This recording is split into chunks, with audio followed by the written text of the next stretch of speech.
الحمد لله وكفى وسلام على عباده الذين اصطفى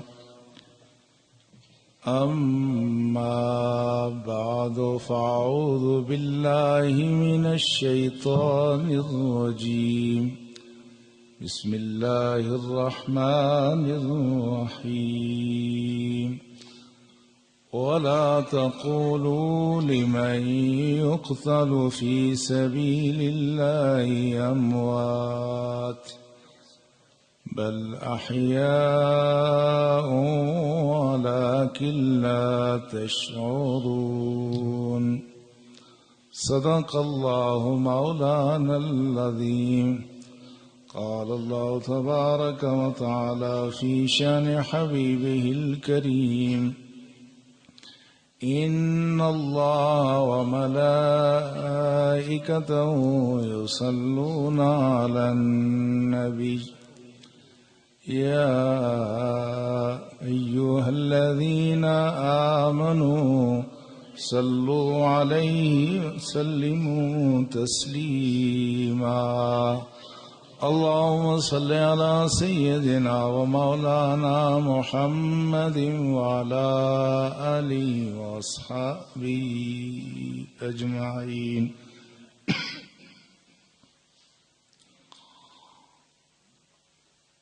قابل احترام برادران ملت، آج جمعۃ المبارک بھی ہے اور محرم کی 10 تاریخ بھی۔ ویسے تو 10 محرم کو کئی قابل ذکر واقعات رونما ہوئے، جن میں ایک اہم واقعہ فرعون کے غرق ہونے اور موسیٰ علیہ السلام اور ان کے ساتھیوں کی فرعون کی تسلط سے مکمل طور پر آزاد ہونے کا دن بھی ہے۔ جب رسول اللہ صلی اللہ علیہ وسلم مدینہ طیبہ تشریف لے گئے تو یہودی 10 محرم کا روزہ رکھتے تھے، تو رسول اللہ نے پوچھا یہ روزہ کیوں رکھتے ہو؟ انہوں نے کہا نحن نصوم شکرا للہ تعالی، ہم اس لیے روزہ رکھتے ہیں کہ اللہ کا شکر ادا کریں، کیونکہ اسی دن اللہ نے ہمیں فرعون کی غلامی سے نجات دی تھی۔ تو رسول اللہ صلی اللہ علیہ وسلم نے فرمایا کہ اگر یہ ایسا ہی ہے تو نحن احق بموسیٰ، پھر ہم موسیٰ علیہ السلام کی یاد منانے کے تم سے زیادہ مستحق ہیں، ہم بھی روزہ رکھیں گے۔ مگر رسول اللہ صلی اللہ علیہ وسلم نے اس کے ساتھ ایک اور دن کا اضافہ کر کے 9 یا 11 کو بھی روزہ رکھنے کا حکم فرمایا، جو استحبابی حکم ہے، کوئی فرض اور واجب نہیں ہے، تاکہ یہودیوں کے ساتھ مسلمانوں کی مشابہت لازم نہ آئے۔ اس طرح اور بھی بہت سارے واقعات رونما ہونے والے ہیں۔ رسول اللہ نے فرمایا قیامت بھی 10 محرم کو آئے گی اور جمعے کا دن ہی ہوگا۔ اب واقعات تو بہت سارے ہیں اس 10 محرم کے حوالے سے، مگر 61 ہجری کو کربلا کے میدان میں جو ایک عظیم واقعہ پیش آیا، اس نے ان سارے واقعات کو چھپا کے رکھ دیا۔ اب 10 محرم کا دن امام حسین کی یاد میں ہی منایا جا رہا ہے، اور اس دن کو امام حسین کے ساتھ ایک بڑی نسبت اور بڑا تعلق حاصل ہو گیا ہے۔ امام حسین کی شہادت کو سمجھنے کے لیے اس کا پس منظر بھی اختصار کے ساتھ جاننا ضروری ہے کہ یہ کیوں ہوا کہ امام حسین کو، جو کسی کے خلاف لڑ نہیں رہے تھے، جو کسی پہ تلوار نہیں اٹھا رہے تھے، بلکہ ان کا یہ کہنا تھا کہ مجھے کربلا سے واپس مدینہ منورہ یا مکہ مکرمہ جانے کی اجازت دی جائے، یا مجھے یزید سے ملایا جائے، یا پھر مجھے چھوڑ دیا جائے، میں جہاں چاہوں وہیں اقامت اختیار کروں۔ مگر اس پر بھی یزید کا لشکر تیار نہیں ہوا۔ اس کی بنیادی وجہ ابتدا سے یہ ہے کہ بنو ہاشم اور بنو امیہ، یہ ہاشم اور امیہ کہا جاتا ہے، جب ولادت ہوئی ان کے جسم کے کچھ حصے آپس میں جڑے ہوئے تھے تو ان کو تلوار سے الگ کیا گیا، اور اس وقت ہی لوگوں نے کہا کہ یہ نہ ہو کہ ان کے درمیان ہمیشہ تلوار چلتی رہے۔ ان دونوں قبائل کے درمیان بنو امیہ اور بنو ہاشم کے درمیان رقابت رہی. حضرت ہاشم وہ بھی بڑے سخی تھے اور بڑے صاحب تقوی بزرگ تھے، تو ان کا مقام و مرتبہ عربوں میں بڑا مسلم تھا. یہ تو آپ کو پتا ہے کہ عربوں کے ہاں جو سیادت اور قیادت تھی وہ دراصل کعبے کے متولی ہونے کی وجہ سے تھی. مختلف ذمہ داریاں تھیں. اس زمانے میں بھی لوگ بیت اللہ کی زیارت کے لیے آتے تھے اور بیت اللہ کے متولیوں کو اس زمانے میں بھی بڑی عزت اور آبرو سے دیکھا جاتا تھا. تو یہ سلسلہ چلتا رہا بنو امیہ اور بنو ہاشم کے درمیان. مگر جب رسول اللہ صلی اللہ علیہ وسلم کے جو پہلے کا جو مرحلہ ہے اس میں بنو امیہ کا پلڑا بھاری تھا، چونکہ ابو سفیان جیسا بڑا زیرک آدمی موجود تھا، جبکہ بنو ہاشم میں جو رسول اللہ صلی اللہ علیہ وسلم کے چچا تھے وہ مالی لحاظ سے زیادہ مستحکم نہیں تھے، مگر اس کے باوجود بھی ان کی عزت اور تکریم بھی عربوں میں ہوتی تھی.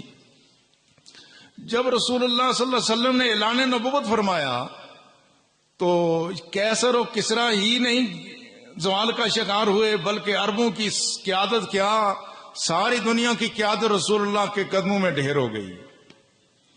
اب بنو امیہ کو بھی یہ محسوس ہوا کہ اب شاید قیادت ہمیشہ ہمیشہ کے لیے بنو ہاشم کے حصے میں آ گئی، چونکہ بنو ہاشم کے ایک فرزند نے نبوت کا دعویٰ کیا ہے اور وہ نبی قرار پائے ہیں، لہذا اب آئندہ ہوگا یہ کہ ہماری جو سرداری ہے، ہمارا اقتدار ہمیشہ ہمیشہ کے لیے ختم ہو گیا ہے. ادھر سے رسول اللہ صلی اللہ علیہ وسلم بھی اس بات کو محسوس کر رہے تھے. رسول اللہ صلی اللہ علیہ وسلم بحیثیت نبی کے جہاں ان کی نگاہیں زمین پہ بیٹھ کے آسمانوں پر ہوتی تھیں، ایک منتظم اور ایک سیاستدان کی حیثیت سے ان کی نگاہیں ہر موقع ہر مرحلے پر ہوتی تھی. وقت کی نبض پہ ہمیشہ رسول اللہ کا ہاتھ ہوتا تھا. رسول اللہ نے کبھی بھی حالات سے تغافل نہیں برتا. اب رسول اللہ صلی اللہ علیہ وسلم کی کوشش تھی کہ بنو امیہ کو ہر لحاظ سے ان کی تالیف قلب کی جائے، تاکہ ان کے دل میں یہ کوئی خیال نہ رہے کہ اب بنو امیہ کا اقتدار ہمیشہ کے لیے ختم ہو گیا ہے. اس لیے رسول اللہ صلی اللہ علیہ وسلم نے جب ابو سفیان کی بیٹی ام حبیبہ کا شوہر جب حبشہ میں جا کے مرتد ہو گیا تو رسول اللہ صلی اللہ علیہ وسلم نے خود اس بات کی خواہش کی کہ ام حبیبہ کے ساتھ آپ کا نکاح ہو جائے تاکہ وہ رکاوٹیں ختم ہو جائیں، دوریاں ختم ہو جائیں. تو رسول اللہ صلی اللہ علیہ وسلم نے ابو سفیان کی بیٹی ام حبیبہ جو اب مسلمانوں کی ماں ہیں ان کو اپنے عقد میں لیا. یہی نہیں ہوا بلکہ رسول اللہ صلی اللہ علیہ وسلم نے اپنی دو صاحبزادیاں حضرت رقیہ اور ام کلثوم کو یکے بعد دیگرے حضرت عثمان کے نکاح میں دیا. یہ بھی بنو امیہ سے تھے. اور جب دوسری بیٹی کا انتقال ہوا تو رسول اللہ صلی اللہ علیہ وسلم نے لوگوں سے کہا عثمان کی اب شادی نکاح کا اہتمام کرو. میری تیسری بیٹی ہوتی تو وہ بھی عثمان کے نکاح میں دیتا. اور ایک روایت یہ آپ نے فرمایا اگر میری 40 بیٹیاں ہوتی تو یکے بعد دیگرے اگر سب کا انتقال ہوتا رہتا تو میں عثمان کے ہی نکاح میں دیتا. یہ رسول اللہ صلی اللہ علیہ وسلم تالیف قلب فرما رہے ہیں. یہ بنو امیہ کے ہی ایک ہونہار اور ایک مستقبل میں ایک عظیم انسان بننے والے تھے. ان کو رسول اللہ صلی اللہ علیہ وسلم نے اپنے پاس لیا، ان کی تعلیم و تربیت فرمائی. تو رسول اللہ کی کوشش یہ تھی کہ بنو امیہ کے دل سے یہ غبار کسی طرح سے کم ہو جائے. اس لیے رسول اللہ صلی اللہ علیہ وسلم نے جب فتح مکہ کا وہ موقع آیا تو رسول اللہ نے جہاں اللہ کے گھر کے لیے فرمایا کہ جو اللہ کے گھر میں داخل ہو گیا اس کو بھی پناہ ہے، آپ نے فرمایا جو ابو سفیان کے گھر میں چلا گیا اس کو بھی پناہ ہے. اس حد تک رسول اللہ نے تالیف قلب فرمائی، مگر ان کے دلوں کا بوجھ نہ کم ہو سکا. ایک طرف رسول اللہ صلی اللہ علیہ وسلم نے ابو سفیان کے بیٹے حضرت امیر معاویہ کو کاتب وحی مقرر کیا، اپنا معتمد مقرر کیا، بہت ان کو قرب عطا فرمایا. لیکن پھر بھی وہ بات خلش دل میں رہی. جب فتح مکہ ہوا اس موقع پہ رسول اللہ صلی اللہ علیہ وسلم نے جب بیعت لی تو جب ہند سے جو ابو سفیان کی بیوی ہے اس سے جب بیعت لی جانے لگی تو رسول اللہ عورتوں سے بیعت لیتے وقت ایک خاص بات ذکر کرتے تھے کہ اپنی اولاد کو قتل نہیں کرنا، اپنی بیٹیوں کو قتل نہیں کرنا، چونکہ اس سے پہلے یہ رواج تھا کہ لوگ اپنی بیٹیوں کو قتل کرتے تھے۔ اب یہ ہند رسول اللہ کے ہاتھ پر بیعت بھی ہو رہی ہے، اسلام بھی لا رہی ہے، مگر رسول اللہ پر پھر تان بھی کرتی ہے۔ کہا یا رسول اللہ صلی اللہ علیہ وسلم، ہم نے آپ کب بیٹوں کو کب مارا؟ ہمارے بیٹوں کو تو بدر میں آپ نے مارا۔ مگر رسول اللہ صلی اللہ علیہ وسلم کی شان رحمت یہ تھی، اللہ کے رسول ان باتوں کو بھی نظر انداز فرما رہے تھے۔ حدیث میں آتا رسول اللہ نے اس پر کوئی ناگواری کا اظہار نہیں کیا، بلکہ آپ نے مسکراہٹ سے ہی اس کا جواب دیا، کوئی بات نہ کی۔ مگر یہ بات اندر ہی اندر رہی۔ مورخین نے لکھا ہے کہ انہی دنوں میں جب فتح مکہ ہوا تو اس زمانے میں ابو سفیان ایک دن اس نے دیکھا رسول اللہ صلی اللہ علیہ وسلم کے ساتھ جانسار سے صحابہ جا رہے ہیں۔ یہ منظر اس کو بہت ہی ناگوار لگا اور کہا کہ اللہ کرے کوئی ایسی سبیل بنے کہ میں لوگوں کو جمع کر کے ان کے خلاف قتال کروں۔ دل ہی دل میں اس میں نے یہ بات کہی۔ اب یہ کہہ ہی رہا تھا تو رسول اللہ کا قریب سے گزر ہوا، آپ نے تھپکی دے کے کہا اذا یخزیک اللہ، جو بات تیرے دل میں آئی ہے اگر اس کو عملی جامہ پہنانے کی کوشش کی تو خدا تمہیں رسوا کر دے گا۔ اب مسلمان بھی ہو گیا تھا مگر پھر بھی اندر کی شرارت وہ بھی جاری تھی۔ تو جب رسول اللہ نے یہ بات فرمائی کہ جو بات تیرے دل میں آئی ہے اگر اس پہ کبھی عمل کیا تو رسوا ہو جاؤ گے، تو اس نے کہا کہ اس سے پہلے مجھے تمہاری نبوت کا یقین نہیں تھا لیکن اب یقین ہو گیا ہے، چونکہ یہ بات میں نے کسی سے کہی تو نہیں تھی، میں تو دل ہی دل میں کہہ رہا تھا۔ اب یقین ہو گیا کہ اللہ کا رسول دل کی باتوں کو بھی جانتا ہے۔ یہ بھی ایسا مرحلہ گزرا، اس پہ بھی یہ درمیان میں بوجھ اور خلش رہی۔ پھر رسول اللہ صلی اللہ علیہ وسلم نے اپنے خاندان یعنی بنو ہاشم کے کسی فرد کو بھی خلیفہ اپنا مقرر نہیں کیا۔ ابو بکر صدیق کے دوسرے قبیلے سے تھے۔ اب جب ان کو خلیفہ مقرر کیا گیا رسول اللہ کی فرمائش کے مطابق صحابہ نے کثرت رائے سے ان کو خلیفہ مقرر کیا۔ اس وقت بھی ابو سفیان نے حضرت علی سے کہا کہ خلافت تو تمہارا حق تھی، یہ چھوٹے قبیلے کا آدمی کیسے خلیفہ بن گیا ہے؟ تم اپنے لوگوں کو جمع کرو تو ہم اس کے خلاف کھڑے ہو جاتے ہیں۔ تو حضرت علی نے کہا لگتا ہے کہ تمہارے دل میں اب بھی بوجھ باقی ہے اور تمہارے اس جملے سے مجھے بغاوت کی بدبو آتی ہے، میں کبھی ایسا نہیں کر سکتا۔ تو یہ سلسلہ جاری رہا، اندر ہی اندر یہ لاوا پکتا رہا، اگرچہ اللہ کے رسول نے بہت کوشش کی کہ یہ بات ختم ہو جائے۔ جب حضرت عثمان شہید ہوئے تو اس کے بعد یہ اور سلسلہ آگے بڑھ گیا اور اس میں حضرت امیر معاویہ جو اس وقت شام میں تھے انہوں نے بغاوت کر دی۔ تو دو جنگیں، جنگ جمل اور جنگ صفین ہوئی جو تاریخ اسلام کا ایک بڑا خونی باب ہے۔ حضرت علی جب شہید ہوئے تو حضرت علی کے بعد پھر امام حسن کو اہل حجاز نے اپنا خلیفہ مقرر کر دیا اور جو شام، کوفہ، بصرہ اس علاقے کے لوگ تھے انہوں نے امیر معاویہ کے ہاتھ پر بیعت کر لی۔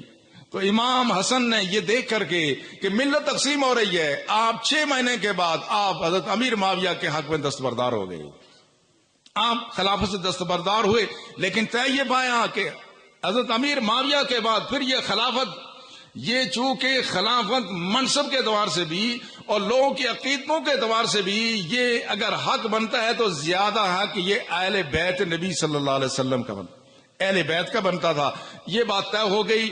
لیکن جب 60 ہجری میں جب حضرت امیر معاویہ کا انتقال ہو گیا، یزید تخت نشین ہوا، تو اس نے ولید بن عتبہ جو مدینہ طیبہ کا حاکم تھا اس کو لکھا کہ حسین سے بیعت لی جائے۔ اس سے پہلے امام حسن کو زہر دے کے راستہ پہلے صاف کر دیا گیا تھا۔ امام حسن رضی اللہ تعالی عنہ کی زوجہ جادہ کو یزید نے یہ پیغام بھیجا کہ تم حسن کو زہر دے دو تو اس کے بعد میں تم سے شادی کر لوں گا۔ تو حضرت امام حسن کو زہر دلایا گیا۔ تو 49 ہجری میں امام حسن اس زہر کی وجہ سے وہ دنیا سے الوداع ہوئے، انہوں نے جام شہادت نوش کیا، راستہ صاف ہو گیا تھا۔ امام حسین درمیان میں تھے اور کوئی نہیں تھا۔ امام حسین کے بارے میں جب یزید نے حاکم مدینہ کو حکم دیا کہ تم یہ امام حسین سے بیعت دو، امام حسین رضی اللہ تعالی عنہ جب ان کو بلا کر کے حاکم مدینہ نے یہ کہا کہ یزید کی طرف سے یہ پیغام ہے، آپ نے انکار فرمایا، آپ نے فرمایا یزید اس قابل نہیں ہے کہ بیعت کی جائے۔ یہ بیعت کیا بات ہے؟ یہ بیعت کوئی معمولی بات نہیں ہے۔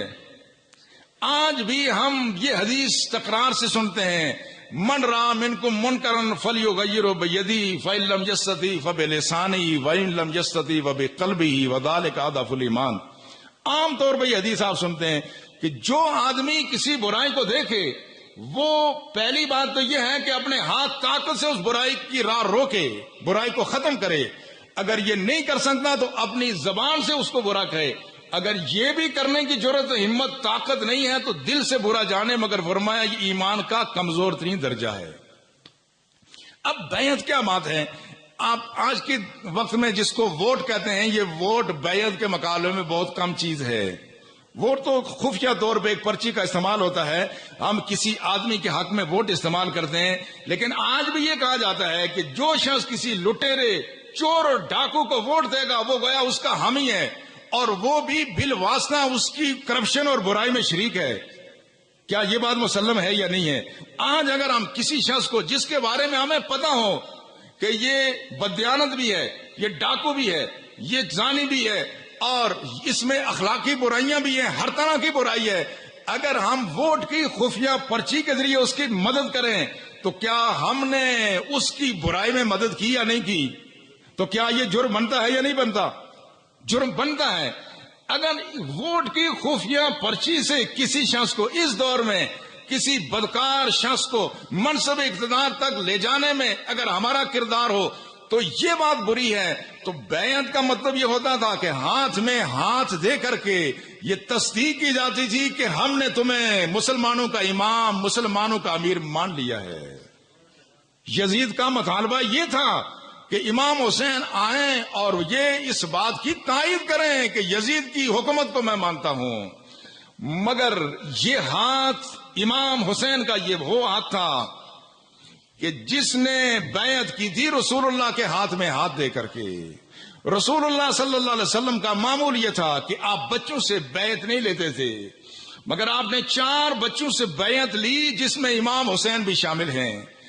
تو جس ہاتھ نے امام الانبیاء کے ہاتھ میں ہاتھ دے کر کے بیعت کی ہو، وہ ہاتھ اگر یزید کے ہاتھ میں چلا جاتا تو یہ تائید رسول اللہ کے گھرانے سے حاصل ہو جاتی، اور یزید کو، اس کے ظلم کو اور اس کی زیادتیوں کو اور اس کی ایذا رسانیوں کو، اس کی ساری برائیوں کو سند مل جاتی خاندان نبوت سے۔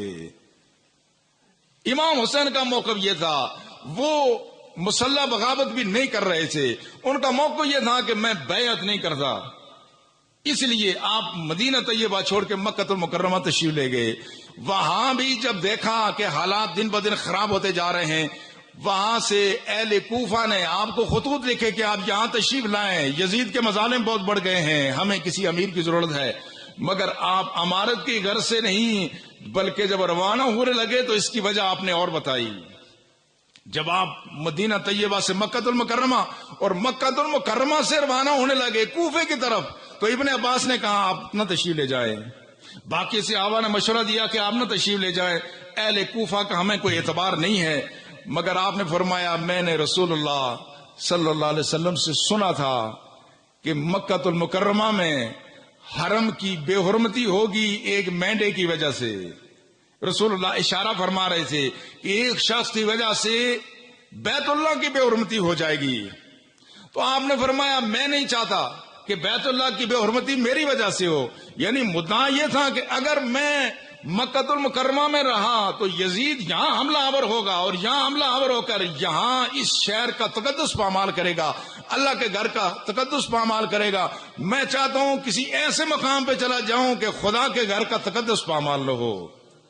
یہ تو ان کو پتا تھا کہ شہادت ان کے مقصوم میں ہے، اس لیے کہ رسول اللہ صلی اللہ علیہ وسلم نے پہلے بتا دیا تھا، بلکہ ایک شیشی میں مٹی آپ نے ام سلمہ کو دی اور کہا کہ یہ کربلا کی مٹی ہے، جب یہ خون میں تبدیل ہو جائے تو سمجھ لینا امام حسین شہید ہو گئے ہیں۔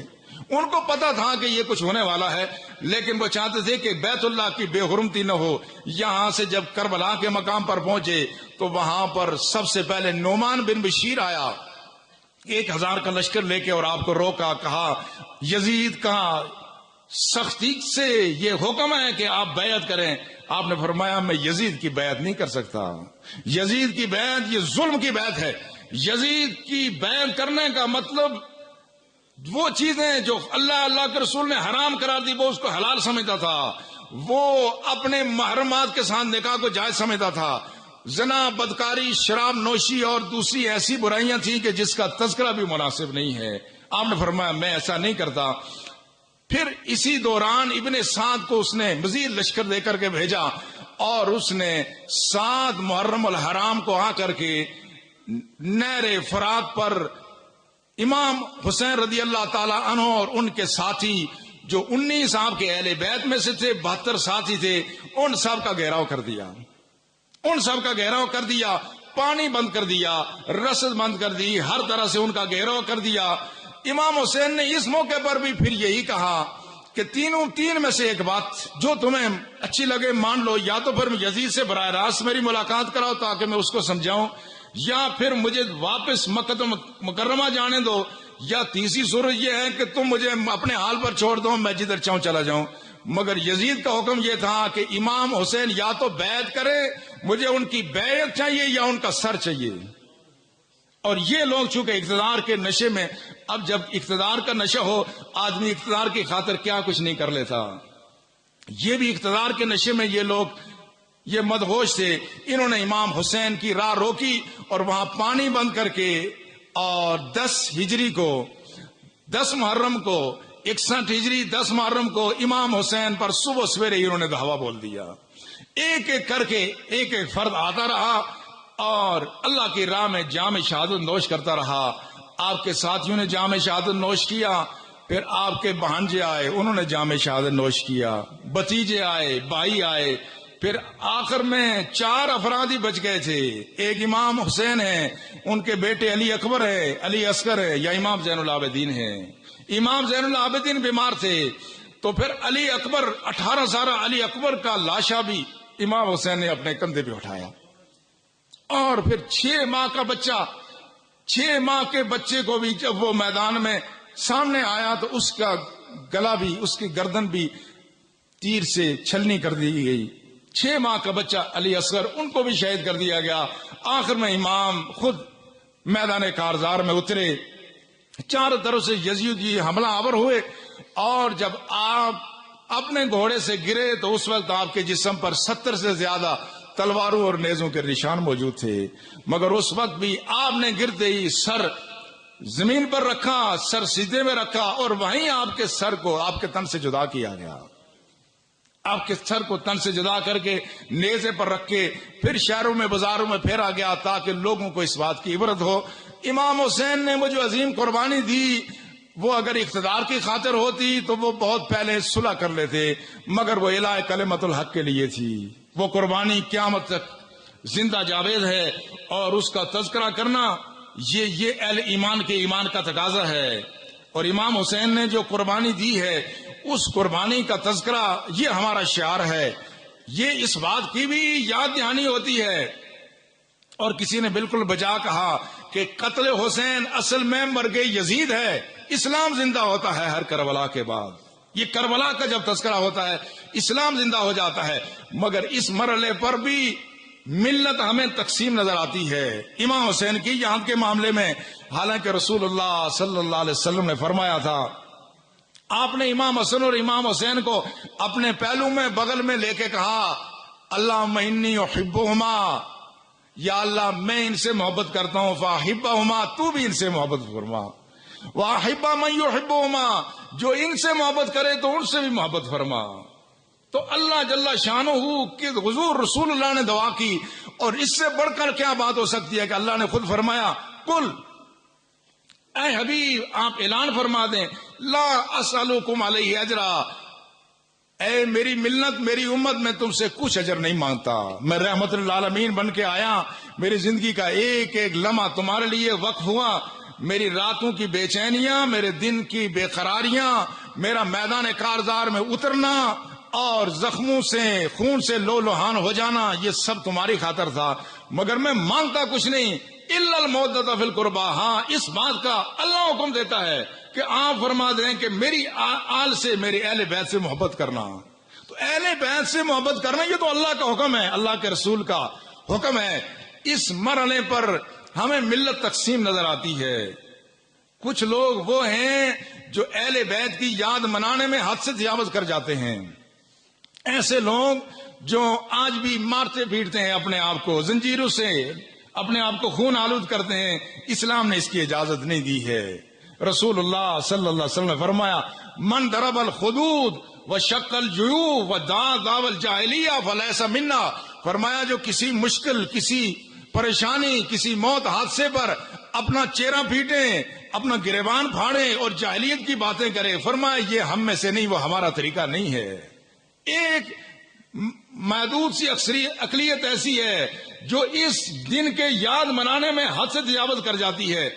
ایک محدود اقلیت ایسی ہے کہ جو اس پر بالکل مور ب لب ہو جاتی ہے کہ کبھی اس کا ذکر ہی نہیں کرتی. اور اس میں بھی ایک محدود اقلیت ایسی ہے کہ جو بزور بازو اس ساری چیز کو ختم کرنا چاہتی ہے. مگر غالب اکثریت ملت کی وہ امام حسین کی یاد مناتی ہے جس طرح ہم منا رہے ہیں. امام حسین کی اور اہل بیت کی فضائل و مناقب کا تذکرہ کرنا، عظیم قربانی کا تذکرہ کرنا اللہ اور اللہ کے رسول کا حکم یہ ہے. باقی افراط و تفرید ہے. اور یہ بڑی عجیب سی بات ہے کہ وہ تو کربلا جو گزری، اس مرحلے پر جب 10 محرم آتا ہے تو بہت سارے اسلامی ممالک میں بھی کربلا کا سما بن جاتا ہے. آج آپ پاکستان میں دیکھ نہیں رہے ہیں، موبائل سروس آف ہے، سیکورٹی جتنی ہے تمام فورسز ہماری الرٹ ہیں. کیا ہو رہا ہے؟ آخر یہ کون سا ایسا مرحلہ ہے کہ جس میں جیسے لگتا ہے جس طرح کوئی ہمارا دشمن ملک حملہ کرنے والا ہے؟ یہ انتہا پسندی ہے، یہ انتہا پسندی ہے. اور یہ انتہا پسندی اور بھی شعبوں میں آئی ہے گزشتہ کچھ عرصے سے. لیکن یہ انتہا پسندی یہ مسلکی نہیں ہے، یہ سیاسی ہے. میں بالکل اس بات کا، مجھے پورا اس پہ یقین ہے کہ یہ مسلکی بات ہی نہیں ہے، اس میں سیاسی مفادات بھی ہیں. یہ وہ سیاسی مفادات جو بنو امیہ کے ٹکرا رہے تھے بنو ہاشم کے ساتھ، تو انہوں نے مختلف ہیلے بانوں سے، بنو امیہ نے جو ہیلے بانے اختیار کیے تھے اس کو اور رنگ دے دیا تھا. وہی آج بھی اس کے پیچھے سیاست ہے. ورنہ سرزمین پاکستان اور آزاد کشمیر میں شیعہ سنی تو برسوں سے رہ رہے ہیں، صدیوں سے رہ رہے ہیں. مگر کیا وجہ ہے؟ آپ بھی ذرا تجزیہ فرمائیں. جب ایران میں خمینی کا انقلاب آیا تو یہاں شیعہ کافر چاکنگ کیسے شروع ہو گئی؟ اگر یہ کوئی ایسی بات تھی تو پہلے کسی کو نہیں پتا چلا، یہاں علماء نہیں تھے، یہ لوگ پہلے کہاں تھے؟ یہ اصل میں 2 ملکوں کی جنگ ہے جو پاکستان کی سرزمین میں لڑی جا رہی ہے. یہ 2 ملکوں کا پیسہ ہے. یہ 2 ملک یہاں ان 2 طرح کی سوچ کو ترویج دے رہے ہیں اور ان کو اپنا، خمینی سے خطرہ تھا تو شہنشاہیت کو خطرہ تھا، پاکستان کو خطرہ نہیں ہے. یہ تو شہنشاہیت کے تحفظ کے خاطر خلیج کی جنگ چھیڑی گئی اور پاکستان میں لوگوں کو اب رنگ ایسا دیا گیا. اب ہوتا مسلمان کے ساتھ دھوکہ یہی ہوتا ہے. اگر یہ کہا جائے کہ یہ شہنشاہیت کے تحفظ کی جنگ ہے تو کون اپنی جان دے گا؟ یہ اس کو مذہبی رنگ دیا جاتا ہے. یہ تحفظ سے صحابہ، ناموں سے صحابہ کی جنگ ہے، یہ عنوان اور دیا گیا ہے. مگر اس کے پیچھے اذان سارے سیاسی ہیں. اور اگر یہ دو ملک پاکستان کی سرزمین پر رحم کر لیں، پاکستان میں امن ہو سکتا ہے. یہ جو موبائل سروس آج آف ہے یہ بعد میں آف نہیں ہوگی. اگر یہ 2 ملک یہ اس پاکستان کی دھرتی پر یہ رحم کر لیں، یہ پاکستان، یہ سرزمین، یہ امن کی آماجگاہ ہے، یہ امن کی آماجگاہ ہونا چاہیے. لیکن ان ممالک کی چبکلش کا نتیجہ یہ ہے ہمارا آدمی، یہاں کا آدمی غریب بھی ہے اور جاہل بھی ہے. یہ انتہا پسندی جتنی بھی ہے یہ غربت اور جہالت کی وجہ سے ہو رہی ہے. آزاد کشمیر میں الحمدللہ فضا بہت اچھی ہے، ہمیں اس پہ شکر بھی ادا کرنا چاہیے، مگر اس کو برقرار رکھنے کی کوشش بھی کرنی چاہیے. مگر اس میں یہ نہ سمجھا جائے کہ اس میں حکمرانوں کا کوئی بہت بڑا دخل ہے، یا میں کہوں کہ جناب ہم علماء چونکہ ہم انتہا پسند نہیں ہیں تو ہماری وجہ سے نہیں. اس میں ہمارا بھی کوئی کردار شاید 5% ہوگا. یہ اصل میں اثر ہے ان اولیاء کرام کا جن کے ذریعے سے یہاں اسلام کا پیغام پہنچا. ان کی وسیع ظرفی تھی. حضرت شاہ ہمدان نے یہاں جب اسلام متعارف کرایا، انہوں نے یہاں مسئلے کی جنگ نہیں چھیڑی، بلکہ وہ خود تھے بنیادی طور پر وہ شافعی تھے، لیکن جب وہ کشمیر میں آئے، یہ عیسوی سن کے اعتبار سے 1340 کی بات ہے، 1370 75 80 85 کے دہائی میں بھی آئے، وہ جب یہاں آئے انہوں نے دیکھا یہاں لوگ حنفی طریقے کے مطابق نماز پڑھ رہے ہیں، انہوں نے بھی اپنے آپ کو حنفی بنا لیا۔ یہ ان بزرگوں کی کوششوں کاوشوں، ان کا نتیجہ ہے کہ انہوں نے اس سرزمین میں مذہبی انتہا پسندی کو کبھی پروان نہیں چلنے دیا۔ آج تک وہ سوچ چل رہی ہے، مگر یہ سوچ آگے چل کے یہ کمزور بھی ہو سکتی ہے۔ دوسری وجہ یہ ہے کہ یہاں پر الحمدللہ تعلیم کا تناسب بہت بہتر ہے۔ یہ انتہا پسندی ہمیشہ وہاں ہوتی ہے جہاں تعلیم نہیں ہوتی، اس لیے جہاں پر تعلیمی اداروں کو بموں سے اڑایا جاتا ہے ان کے پیچھے یہی فلسفہ کار فرما ہے کہ اگر تعلیم آ گئی، شعور آ گیا تو پھر یہ انتہا پسندی نہیں ہوگی۔ یہ خود کچھ بمباروں کی جو نرسریاں ہیں یہ ہمیں نہیں ملیں گی، اس لیے تعلیمی اداروں کو برباد کیا جا رہا ہے کہ تعلیمی ادارے برباد ہو جائیں تاکہ لوگوں کی سوچ ہی ایسے بنے کہ لوگوں کی ایسی ذہن سازی کر کے ان کو ایک غلط سائز میں طرف لے جایا جائے۔ الحمدللہ یہاں تعلیم کا تناسب بھی اچھا ہے، لیکن بہرحال ہمیں اس میں کوشش بھی جاری رکھنی چاہیے کہ یہ سلسلہ برقرار رہے، اس میں اضافہ ہو، اور ہمارے درمیان جو ہم آہنگی ہے یہ برقرار رہنی چاہیے۔ رسول اللہ صلی اللہ علیہ وسلم جو دین لائے تھے، آپ نے یہ ساری یہ تفریقات ختم کر دی تھی۔ یہ تفریق آج کے دور کے یہ چند لوگوں کی اپنی خود ساختہ ہو سکتی ہے، اور آج صورتحال یہ ہے کہ آج دین کی تشریح و تعبیر کرتے ہوئے لوگ انتہاؤں پر جا رہے ہیں، علماء خود انتہا پسندی کا شکار ہیں۔ ایک طرف تو یہ ہو رہا ہے کہ آدمی مرے تو اس کو شہید نہیں مانتے، دوسری طرف کہتے ہیں کتا مرے تو یہ بھی شہید ہے۔ یہ کیا بات ہے؟ میں انشاءاللہ آئندہ جو میں اسی بات پہ گفتگو کروں گا کہ کون شہید ہے اور کون شہید نہیں ہے، اور کیا کتے کو شہید کہنا یہ شہداء کی بے حرمتی اور توہین نہیں ہے، اور کیا کسی شخص کو یہ بات کہنا شرعی طور پر جائز ہے یا نہیں۔ اس کا تذکرہ تو آئندہ جمعہ انشاءاللہ ہوگا، لیکن ہر جمعہ ہم کچھ طہارت سے متعلق مسائل بیان کرتے ہیں۔ آخر میں مختصر سا مسئلہ طہارت کا۔ اب چونکہ سردی زیادہ ہو گئی ہے، ہمارے ہاں لوگ موزے استعمال کرتے ہیں جس کو مسیاں بھی کہتے ہیں، عربی میں خف بھی کہتے ہیں، یہ چمڑے کی بنی ہوئی۔ اس کا مسئلہ یہ ہے کہ یہ جب کوئی آدمی پہن لے تو اس کے بعد جب طہارت ختم ہو، پہلی بات یہ ہے کہ وضو کر کے غسل واجب ہے تو غسل کر کے وضو کر کے آدمی اگر پہنے، غسل کے ساتھ اگر وضو بھی ہے، وضو کیا ہوا ہے تو اگر آدمی نے پہن لی، اس کے بعد جب آدمی کا وہ وضو جاتا رہے تو پھر مزید 24 گھنٹے تک آدمی اس پر مسح کر کے نماز پڑھ سکتا ہے۔ یہ کس کا مسئلہ ہے؟ خف کا۔ یہ جو چمڑے کی ہے اس کے لیے ضروری ہے کہ اس کے نیچے اگر یہ جو ہمارے آج کل لوگ یہ کرتے ہیں، لوگوں نے دین میں بڑی آسانیاں پیدا کر دی اور لوگ بھی یہ چاہتے ہیں کوئی ایسا آسان مسئلہ بتا دے کہ جان چھوٹ جائے۔ اب لوگوں نے جرابوں پر بھی مسح کرنا شروع کر دیا، کئی دفعہ میں نے دیکھا لوگوں نے جرابوں پر مسح کر دیا۔ جرابوں پر مسح کرنا جو ہمارے ہاں جرابیں ہیں یہ شرعاً جائز اور درست نہیں ہے۔ طہارت شرط ہے نماز کے لیے، اگر طہارت کامل نہیں ہوگی، اللہ نے تو پاؤں دھونے کا حکم دیا، لیکن یہ رسول اللہ کی سنت اور دین میں آسانی پیدا ہو گئی کہ اگر چمڑے کی خفیں ہیں تو آدمی اس پر مسح کر سکتا ہے۔ مسح کا طریقہ یہ ہے کہ سر کا اور کانوں اور گردن کا مسح کرنے کے بعد نیا پانی لے کر کے، وہ پانی ہاتھ گیلے ہوں تو کم از کم 3 انگلیاں، مگر 3 کیا جب 4 ہیں تو 4 ہی کیوں نہیں ہاتھ میں رکھ لے، پورے پاؤں کے آگے سے لے کر کے پیچھے اوپر تک آدمی لے آئے، ایک دفعہ کرنے سے یہ مسح ہو جائے گا۔ لیکن اگر کسی شخص کی خف کہیں سے پھٹ جائے، 3 انگل کے برابر پھٹ جائے، تو پھر اس کا سینہ ضروری ہے، اس پر شرعاً مسح درست نہیں ہوگا۔ اللہ تعالی ہمیں توفیق عطا فرمائے۔ وما علینا الا البلاغ، سنت ادا فرمائے۔